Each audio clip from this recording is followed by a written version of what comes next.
everyone, and thank you for joining us on another Linners and Moosers episode. My name is Riccardo Caminelli. I'm joined again by my friend Nick Rosser. I'm feeling good, feeling good. That's a nice shirt you got there. We're pretty excited following that Colorado Rapids victory last night. Colorado Rapids #1 in the Western Conference going into playoffs. How are we feeling, Nick? I'm actually feeling good. I love that we got the bye week and I love that we might play teams in the conference semifinals that we've already beat this year pretty handily. Yeah, we got that home field advantage after just taking one loss at home. That's a pretty good stat going into the playoffs. I'm not going to lie here, but we're also going to be bringing you a weekend recap of the Premier League scores. Just go into detail about those games. We had the Manchester Derby. That was really, what are your thoughts on that? You know, Manchester United 0, Manchester City 2 goals. I just think Ole's time is probably up this summer. I think that's the time the Glazers will give him. So, yeah, I just don't think the football is working out. Okay, so you think he's going to go ahead and stay till the summer? Yeah, I just think right now Ole's taken all the blame that the Glazers would be receiving. So I think they'll keep him around just for the rest of the year. Okay. In the Manchester Derby, Manchester United did not have Rafael Varane. They did not have Paul Pogba for suspension. But Manchester City did not have Emerick Laporte either. He was suspended for a red card.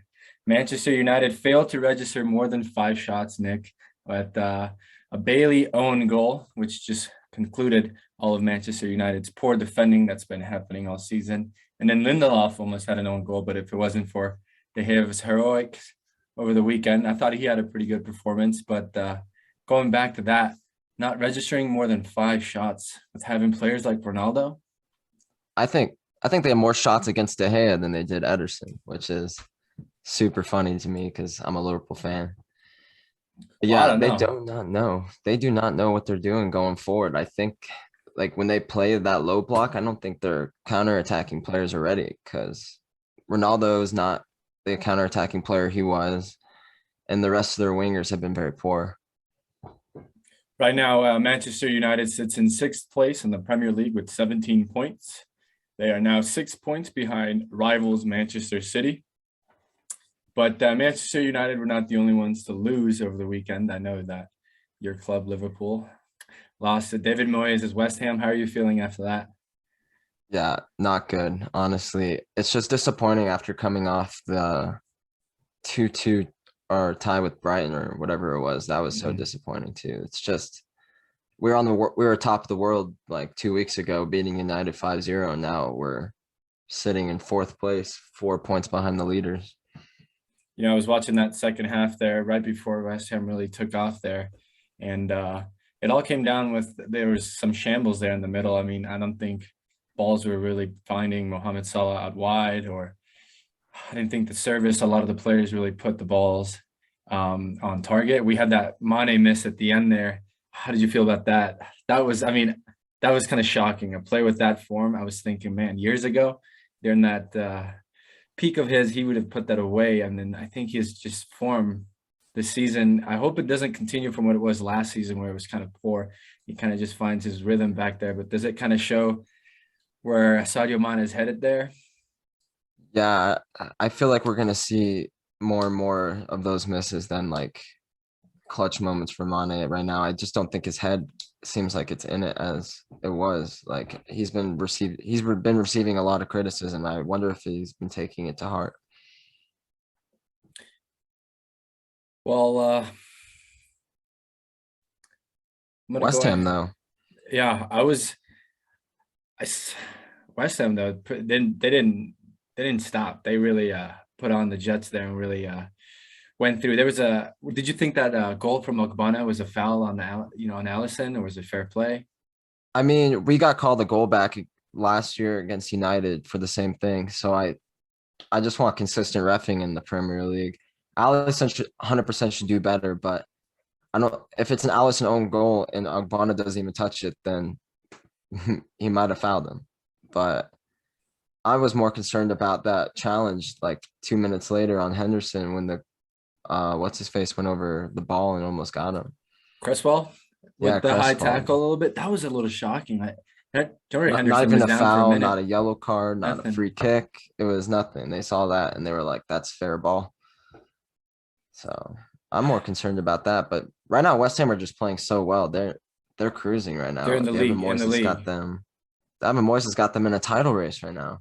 That's what I'm saying. I was really following them along all week, and I really took interest in watching them midweek in the Europa League against Genk there. And I really thought, hey, West Ham with the form they've been having it, I think they're going to go ahead and come here at Genk and just go ahead and give it to them. But they struggled midweek.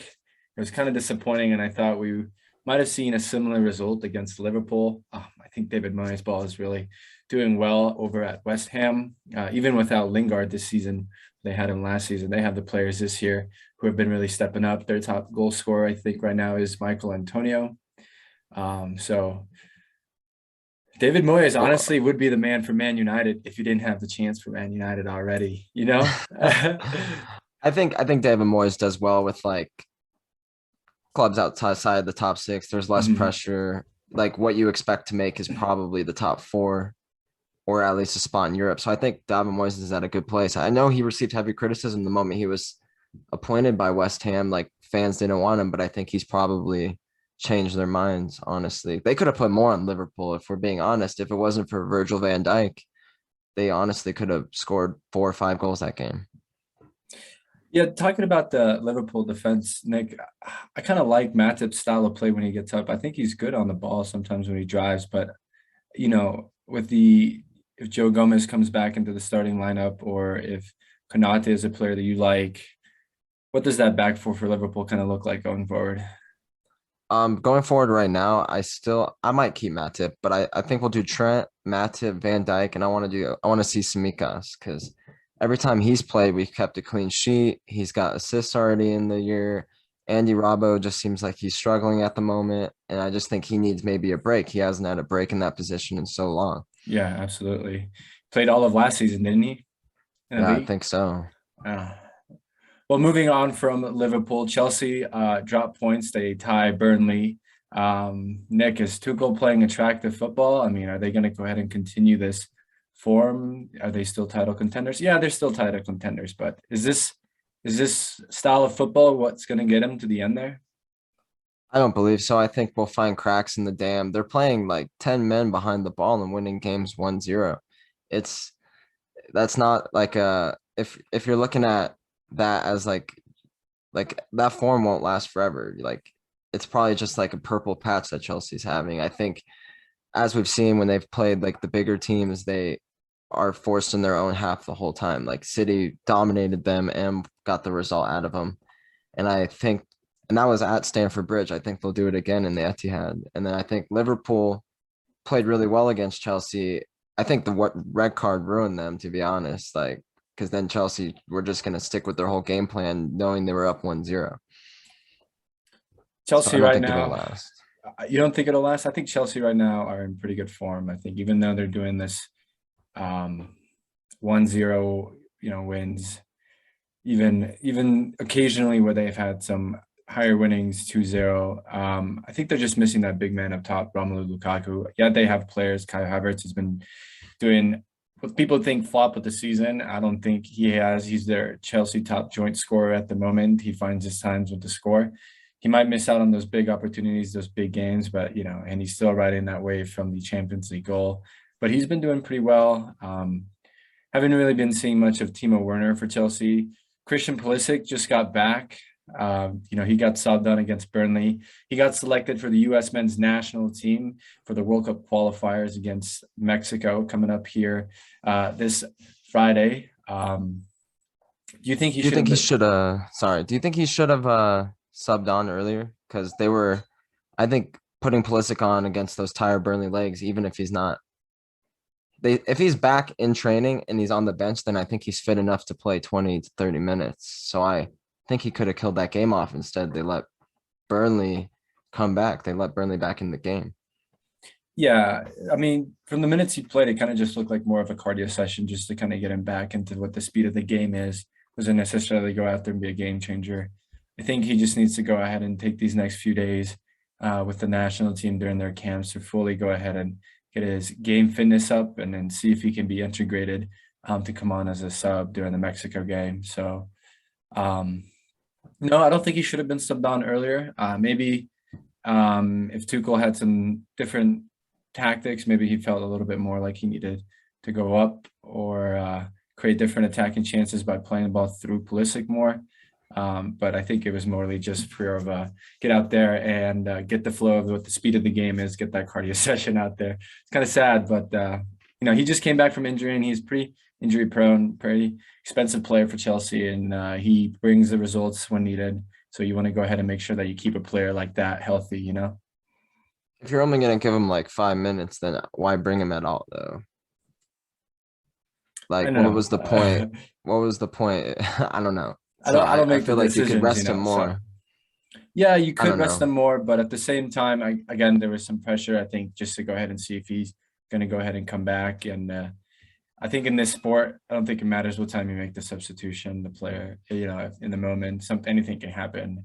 And, just again, to get that 5 minutes, whatever it was, I go out there and just get that cardio session was definitely more, I think, what the objective was rather than go out there, be the difference maker. We just need him to go ahead and get healthy here.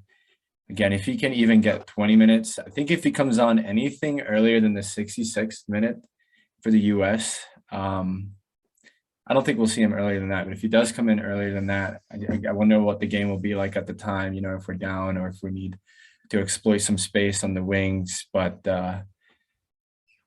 if we're playing, I don't want to go ahead and give too much on the US. We'll go ahead and discuss the US men's national team later this week. We'll go ahead and have our friends from Das Champions back on a podcast there to go ahead and discuss our roster reactions. Just go ahead and discuss a little bit of that Greg's Zoom interview that he had and his words on the roster selection and just kind of what we expect from the Mexico game. So you excited for that? I'm pretty excited. I'm excited for that. I like the boys from the Das Champions. They're good guys. What I actually want to get into right now is Aston Villa. They lose yet again. I know we talked about them last week and if Dean Smith was the right man for the job, and he was sacked as of yesterday. So what are your thoughts? I think the sack was coming. I mean, they need to go ahead and take the time to really look at the options of who can they bring in. I think they have a lot of great attacking talents that they spend their money wisely if they bring in a good manager who can go ahead and use the flow of some of these pacey players and use Buendia as at his fullest, to go ahead and use him as a playmaker, to go ahead and have players like Ollie Watkins in the box. Who else does Aston Villa have that they have recently? Danny Ings. Yeah, but he's been injured. Yeah, Leon Bailey. Leon Bailey on the wings. Yeah, he'll be interesting to see in the World Cup qualifiers as well. I think he'll be a nice threat when we go ahead and the US plays against Jamaica there. But I predicted it last week. 10 points in their first 11 matches. That's not what we expect at Aston Villa, sitting 16th place in the league. They're barely scrapping with the relegation clubs. Yeah, and I think right now, if they use the next few weeks and bring in a perfectly good manager that goes ahead and has an objective to the club, they use their attacking players as best as possible, and to kind of go ahead and experiment as well until Christmas, you can kind of go ahead and give that person the opportunity in January transfer market to kind of look at where are those pieces missing. I mean, Tyrone Mings is not even playing for Aston Villa right now. He did get that England call-up over Ben White, which I was kind of shocking. Yeah, because you hear from the Aston Villa supporters that they're not even a fan of Tyrone Mings right now. They don't believe he should even be starting for them. Right.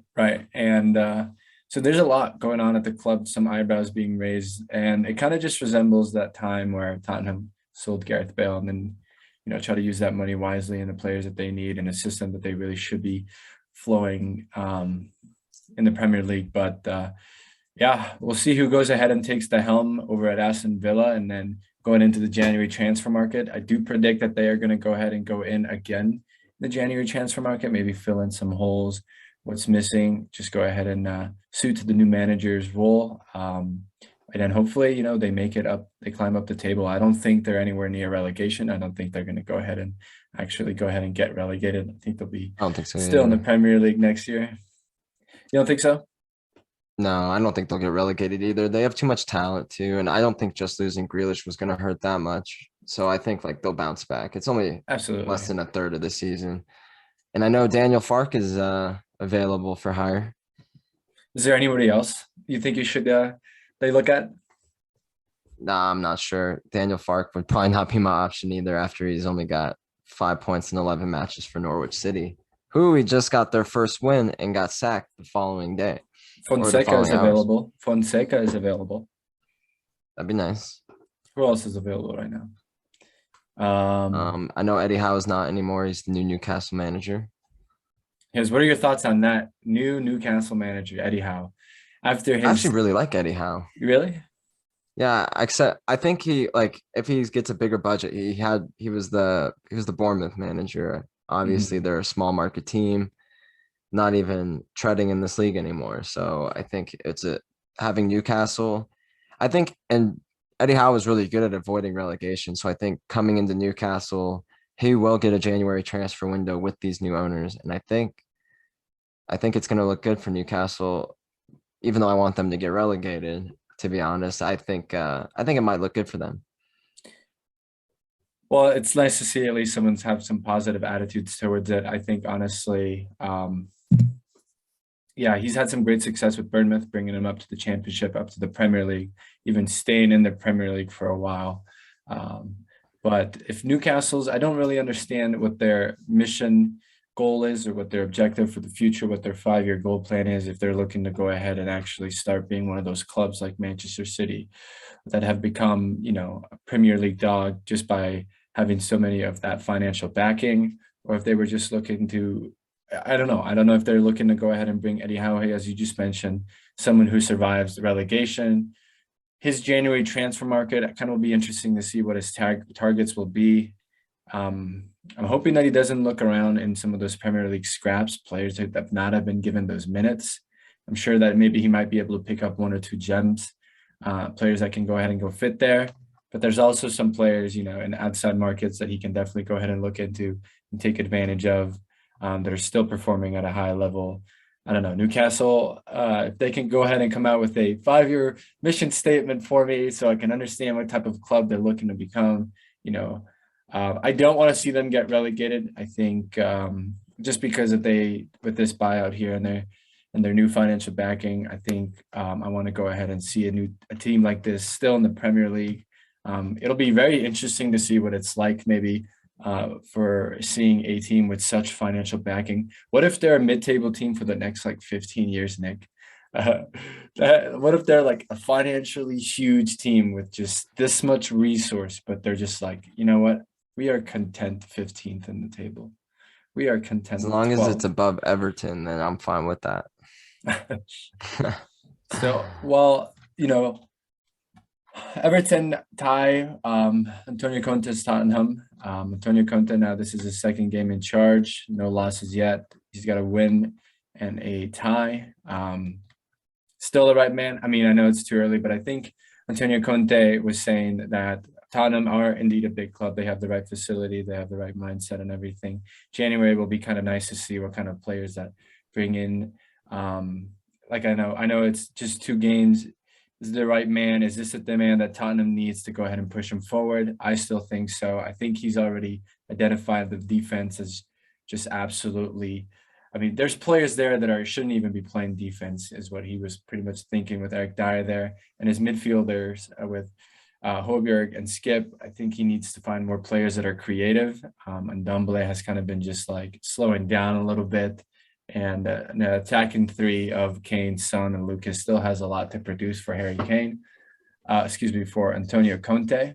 So I think Conte is going to go ahead and probably reinterpret that 3-4-3. It'll be nice to go ahead and see what kind of players he brings in. I think he's going to go ahead and shop in the Serie A a little bit. I think defensively, he might want to go ahead and bring a true center back. I know Inter's De Vrij is an option that's been rumored around him, maybe even Bastoni. But another Where do you think player, they finish this year? Tottenham, again, I think it's still a little too early for me to go ahead and actually just shoot them somewhere spot in the Premier League. I'd like to go ahead and see what Antonio Conte develops, the blueprints for it, And then if he starts working towards that goal, and if he's like identified his targets, because once before the Premier League starts, we start, seeing what their primary targets are and how likely they're leaning towards those players. Then we have an idea that they're going to go ahead and acquire those in January. We go ahead and evaluate those players, how they've been performing and how they fit in that system. And then I can go ahead and say, okay, I think Antonio Conte, based on since he's been appointed and now what he's looking to go ahead and, acquire these targets, they might finish 8th in the Premier League. Don't think Should we be judging him next season instead of this season? I think it'll be nice to go ahead and still judge him at the end of the season where he brings them. I think depending on his results at the end of the season, if Tottenham do end up higher and they do perform, they turn it around and it's a very positive season, Kane, double-digit scores, Son, double-digit goals, they end up top 10, even higher than 8th. I think it's fair to go ahead and say Tottenham have done a great turnaround to the season, and then it's time to go ahead and judge him based on the new season, because come the summer transfer market, he's going to go ahead and say, wow, this season you were a liability. You were not a critical asset to my team. I need to get you out of here. And then he's going to go ahead and shop some more. So I think this year is kind of like, are you our savior? Just kind of like turn it around. And then once they do that, it's kind of next season, we'll go ahead and judge him more from the beginning. And it'll be interesting, if he goes ahead and keeps Kane, if not, who he can go ahead and bring in and what the league will look like next season with Tottenham. But right now, Antonio Conte, a name like that in the Premier League should excite you. I know it excites me. He is a proven champion. We've spoken about that last week. Nick, Norwich City win their first game of the season. How exciting is that? Oh, and then what do they do? I was thinking about as Norwich City might be the worst Premier League team I've seen. But then they just got their first win, so I was like, all right, let me look at the table. And now I notice Newcastle is even without a win, and they're both tied on points. But they won their first game and sacked their manager, Daniel Farke, who's been at the club for the last 4.5 years. So I feel like he implemented his own culture in there. So do I think that was the right decision? Probably, because I think at their rate, they were easily going to be going down to the championship again, which is what the owners do not want. So I think at the end of the day, it's sad to see him go.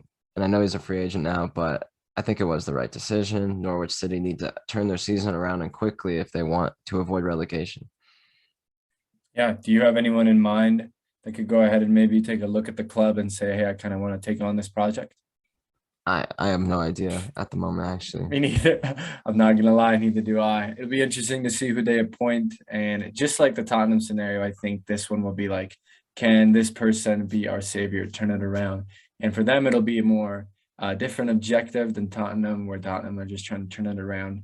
Still don't know what their end goal are right now. But Norwich, I know for a fact that they're looking to go ahead and, number one, stay in the Premier League. And number two, build for next year. But the number one goal right now is to stay in the Premier League and appoint that right manager that can go ahead and lead them to. We'll go ahead and keep following them closely. A team with no manager, we're definitely going to go ahead and look around the speculation, the news conferences, anything that comes out, so we could go ahead and give you that information to our listeners. Any last thoughts on Norwich or the Premier League, Nick? Oh, you know what? I just hope Josh Sargent doesn't play on the wing anymore for Norwich. I want to see the American number 9 playing number 9, whether that's swapping minutes for Pukki. Because Sargent's played pretty well this year. He's just his form has just dropped as of late, but I think Norwich is just not a serviceable team at the moment. So I think I just want to see Josh Sargent playing a little bit better ball at number 9 instead of as a 7 or 11. Yeah, and that really has cost them, I think, right now, the call up to the U.S. men's national team. The U.S. men's national team is not even doing the original number 9, and we'll go ahead and get into detail about that. And players like Pifok, Dike didn't also get the call up. But Josh Sargent, even if we did do that number 9 role, shouldn't even be in consideration. With a team like Norwich, and you mentioned a player like Pukki right now playing that number 9, we'll see what his future will look like. I do want to see him get that more playing time, maybe a move away from the club. A loan. I think a loan would be a good option. Is there a team right now that could use a number 9? Like a younger team? somewhere maybe, I don't know, Bundesliga again to bring him back in there. Serie A. I know if you went in the Bundesliga, Werder Bremen just got relegated, so that he wouldn't be able to go ahead and go back to that club. That history there is done. Who knows? If a loan move is the best option for him come January, I think we should go ahead and put that on our radar. Is Josh Sargent going to go ahead and look to move elsewhere from Norwich, or is this new gaffer that's going to go ahead and get appointed looking to go ahead and implement a player like that? I think we'll just have to wait. Imagine subbing Pookie. Football Twitter, how they're going to react. Oh my gosh. And I don't want to close out just on the Premier League. I need to go ahead and cover them. I brushed them off last week. I almost did it again. I promise you there's no agenda here. It's just how I accidentally minimize my window. Let's just go ahead and bring up a London team that's gone under the radar. They've been moving in silence like the G in lasagna, climbing up to the table. 5th place with 20 points. Arsenal are victorious over Watford with a 1-0 win from Emile Smith-Rowe. He's so good. I love Emile Smith-Rowe. Is he the best short sock player in the league? He honestly might be. Maybe Conte. Okay. None of that 100 million. None of that. It's good to see Arsenal though above like relegation. Arsenal above title contending Manchester United right now. It's awesome to see. Yeah, they snuck up. Honestly, a lot of the negative spotlight was on Manchester United and in Ole's position, and then Nuno Espirito Santo got the sack, and then the Conte news brought things around, and we just had a week, I guess, 2 weeks of just like that. Arsenal just kind of took advantage, and I think they're on 10 unbeaten games right now in all competition, with 2 of them being ties. Arsenal in their last 4, I don't think they conceded any goals. I think they've been mostly 2-0 victories, except for this Watford one has been a 1-0 victory. So they're kind of finding form under Arteta.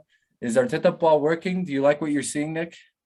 I think we'll have to judge after the game, after the break, because they're going to Anfield. So we'll see if they're truly in form or not, because that'll be a tough place to go. Because if they win, they'll jump Liverpool as well and be in a title race of their own. So I think we'll judge Arsenal after that game. Okay. A little more. We'll see if they'll be put back to reality or something. We'll go ahead and give them some time and then judge them maybe after the break here. But before we move on from them, just want to go ahead and point out, this is a no from me. But for you, Nick, did you have them in the title race at the beginning of the season? No, I thought Arsenal were going to finish like 12th this year. So this is definitely a positive. I think this is a thumbs up move. This has been a nice 10 games that Arsenal has been riding off. I don't think if they take an L coming up, that should be a panic. I think 10 games. I just think we'll see where they're at, though. I just think we'll see where they're at. Well, there's some correction. There's no, if they start winning all these games, eventually you'll run into a loss. But if they continue, I mean, if that loss comes in a domestic cup or some other game that's not the league where it matters, and good for them. If they drop points on a tie, that's even better than a loss. But don't be too upset. If that 10 unbeaten game streak ends or whatever, you can go ahead. Oh, I won't be. That's Liverpool. They're playing Liverpool, so I hope it ends. Well, I hope Liverpool turns it around. I thought they had a fantastic performances in the Champions League. I think it was after that Atletico game that kind of turned it down a little bit. Yeah, you had that tied in. You had that tie in Brighton 2-2, and then now that this loss in West Ham, there's no panic there. We've seen this happen with Klopp, a few losses here and there with Liverpool. See them turn it around. Don't want to rely too much on Mohamed Salah right now. Despite him having a phenomenal season right now, world-class player. Players like Mane. We need an attacker. We need an attacker in January really bad. With the players AFCON like coming Mane up need and to find a way. Firmino's hamstring being destroyed, so we need an attacker in January desperately. Well, I don't know. We'll see if Liverpool go ahead and dive into the market. Usually news doesn't come out much out of Liverpool when they go ahead and decide to hit the transfer market. It's usually pretty secluded, and we have to wait until literally days before. So I'm sure it's a pain for you, Nick. It's a pain, yeah. FSG work in silence. Yeah. Well, on that note, that go ahead and conclude our Premier League weekend recap. We went ahead and dove into details on a lot of teams. That was a lot of fun here. We'll go ahead and continue with next week on the next Premier League weekend. But for now, we dive into the good stuff, Nick. Our The boys. boys. Our boys, the Colorado Rapids are the #1 team in the Western Conference going into the playoffs after last night's 5-2 victory over Los Angeles FC. It was a miracle. Honestly, I can't believe it. If you look at the results of the guys we were going up against, yes, we were not informed, but having Seattle Sounders only get 3 points in their last 6 matches, not winning a single one, that's something that doesn't happen. Having Sporting Kansas City lose their last 3 games in a row, like everything literally fell into place. It's so nice to see. We now get the automatic bid for the CONCACAF Champions League due to the US Open Cup being canceled again. So we'll get to see a Rapids out there more in the soccer world.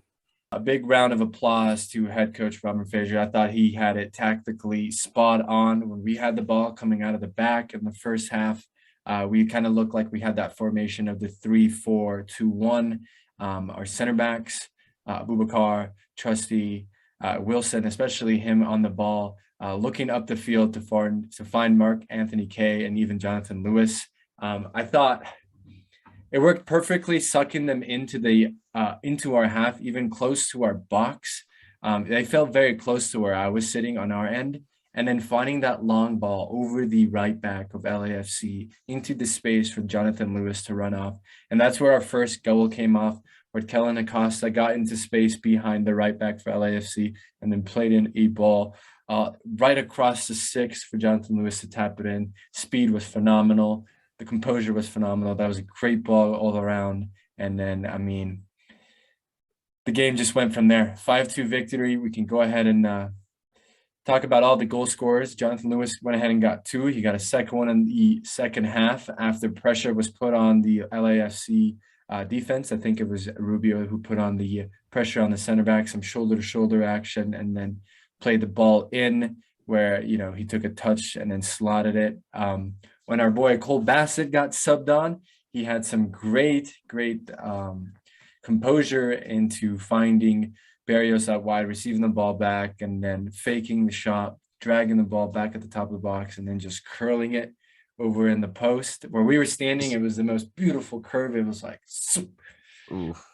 He's been so unlucky this year, so I love to see that. It was very nice to see him, get the opportunity to go up front. And I think the Rapids' depth really showed last night that players can come in and just bring on their style of gameplay. I think Betashore, when he played that ball into Dominic Baji, just to slot it away, just showed a different style of play that we can play. Our forwards can get into the box and be a threat in the air and just slot balls like that away. And we just brought a whole different style of soccer last night. And it was exciting to see the Colorado Rapids win. The goal that came from LAFC, the first one was, huge composure from the Colorado Rapids. We just scored and then we conceded. I think it wasn't even like 2 minutes later. We were still celebrating from the goal. I think Jonathan Lewis just got subbed off. So as he was walking out, we were still clapping him because he was in front of us, and, they scored. I did have my worries at the beginning of the game. I thought just with the way we were playing from the back line and trying to find the forwards up top, with Colin Warner in the middle. It took him some time to kind of get him accustomed, and his touches were a little bit off at first. He kind of lost possession at time, holding it a little bit, but we just kind of found that rhythm. And again, just finding that space behind the center backs for Lewis to go ahead and run in. Just that's what worked the most, just stretching them out. And exciting. The Colorado Rapids are #1 in the West, fully deserved. We get home field advantage. We are absolutely a machine when it comes to playing at Big Sporting Goods Park. I mean, the atmosphere is phenomenal. I have posted videos. I'll go ahead and post another video here of what the pregame celebration was like. I just can't wait to go to the playoff game and see who we get to go ahead and go against. I believe you pointed it out, Nick. It was against the winner between Portland, Minnesota and Portland. Both scary opponents. Both we've had the opportunity to play at Dick's Sporting Goods Park. Portland recently just got the whooping from us from the 2. Yeah, Yep. I mean, And we had a season sweep of Minnesota. So I think right now, like this is our best form. And I think if we do face them, we will be coming out for revenge since we were handled by them in the playoffs last season 3-0. So I think the Rapids are coming out and I think we're strong. I think my favorite part of the match last night was how we came back after conceding the first and second goal. Because instead of making it 3-1, that gets a little nervy. And we go up 4-1. Then they made it 4-2. So that made it a little more nervy again, but then we killed them off. So I think watching the Rapids and how they're resilient even after conceding is good to see. Because LAFC could have scored some goals yesterday. They were highly unlucky. So I think the way we just came out and put 5 on them, a team really trying to make the playoffs and needed the 3 points, I think it was good to see. I saw one of the worst misses I've ever seen yesterday from one of the LAFC players. It was in the 6th in the first half, and he hit the post. He hit the post literally on our end, and it was brutal to see. Very unlucky. And then with Carlos Vela got subbed on, that was it brought a huge smile to my face because I'm no longer insecure about my belly after seeing his. So it was kind of when he was out there, I was like, no way he's this big. It was my first He's time partying seeing it up. Yeah, he was like, he makes Higuain look skinny when he came back. He took his golden boot and went straight to the buffet. But yeah, exciting words. Colorado Rapids. Any final thoughts or words on them, Nick? I just want to say I think we're gonna go to the cup this year.